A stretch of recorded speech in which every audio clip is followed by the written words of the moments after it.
আসসালামু আলাইকুম। আজকে আমি তৈরি করব সুজির হালুয়া।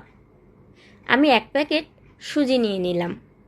চুলায় একটা কড়াই দিয়ে দিলাম, তারপর দিয়ে দিলাম সাদা তেল।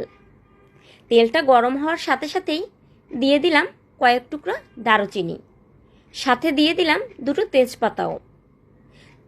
এখন ঢেলে দেব 500 গ্রাম সুজি। ভালোভাবে এখন নাড়াচাড়া করে নিতে হবে। আমি 10 মিনিটের মতো এভাবে অনবরত নাড়াচাড়া করে নিলাম। এখন দিয়ে দেব 500 গ্রাম সুজির জন্য 1 বাটি চিনি। মাঝারি সাইজের 1 বাটি চিনি দিলেই যথেষ্ট 500 গ্রাম সুজির জন্য। আবারও এখন ভালোভাবে মিশিয়ে নাড়াচাড়া করে নিব। এখন দিয়ে দেব সামান্য একটু লবণ। আমি যতটুকু লবণ দিয়েছি আপনারা ঠিক ততটুকুই দিবেন। আবারও ভালোভাবে নাড়াচাড়া করে নিব। আমি 15 মিনিটের মতো এভাবে অনবরত নাড়াচাড়া করে নিলাম। আমার ভাজাটা পুরোপুরি হয়ে গেছে। এখন দিয়ে দেব কাঁচা দুধ। আমি এখানে 2 কাপ কাঁচা দুধ দিয়ে দিলাম। অবশ্যই চেষ্টা করবেন 2 কাপ কাঁচা দুধ দেওয়ার জন্য। যদি না থাকে তাহলে 2 কাপ পানি দিবেন। 500 গ্রাম সুজির জন্য 2 কাপ পানি অথবা 2 কাপ কাঁচা দুধ দিবেন। এখন ভালোভাবে মিশিয়ে নাড়তে হবে। খেয়াল করবেন যেন নিচে লেগে না যায়, তাহলে পুরো স্বাদটাই নষ্ট হয়ে যাবে। অনবরত এভাবে নাড়তে থাকবেন।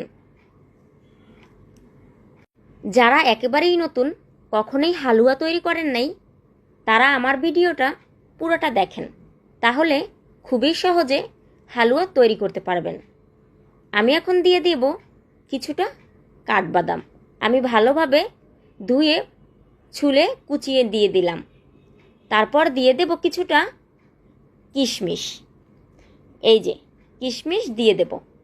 আপনাদের কাছে যদি কাঠবাদাম না থাকে তাহলে অবশ্যই কিশমিশটা দেওয়ার চেষ্টা করবেন, তাহলে এর স্বাদ আরও দ্বিগুণ বেড়ে যাবে। আমার হালুয়াটা কিন্তু রেডি হয়ে গেল। এখন গরম গরম একটু হাতে তুলে এভাবে করে নিলাম, দেখলাম হালুয়াটা পুরো রেডি হয়ে গেছে।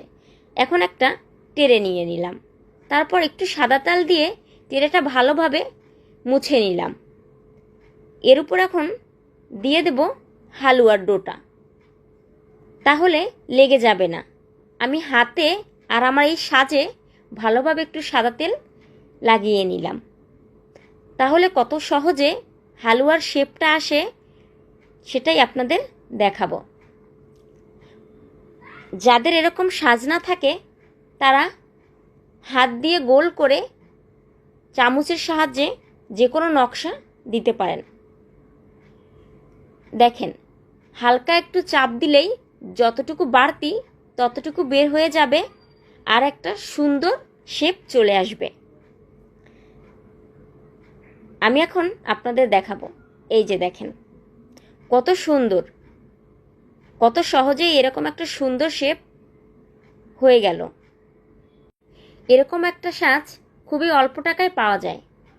আপনারা একটা কিনে রাখবেন, তাহলে এরকম সুন্দর সুন্দর শেপের হালুয়া বা বিস্কিট যে কোনো কিছু তৈরি করতে পারবেন। আমি এক এক করে সবগুলো এভাবে তৈরি করে নিলাম। দেখেন, আবারও একটা আপনাদের দেখাচ্ছি। কত সুন্দর, একটুও কিন্তু লেগে নেই। কত সুন্দরভাবে সবগুলো আমার তৈরি হয়ে গেল। আমার এই ভিডিওটা যাদের ভালো লেগেছে অবশ্যই তারা লাইক, কমেন্ট, শেয়ার করবেন। আর অবশ্যই এই সুজির হালুয়াটা বাসায় তৈরি করবেন।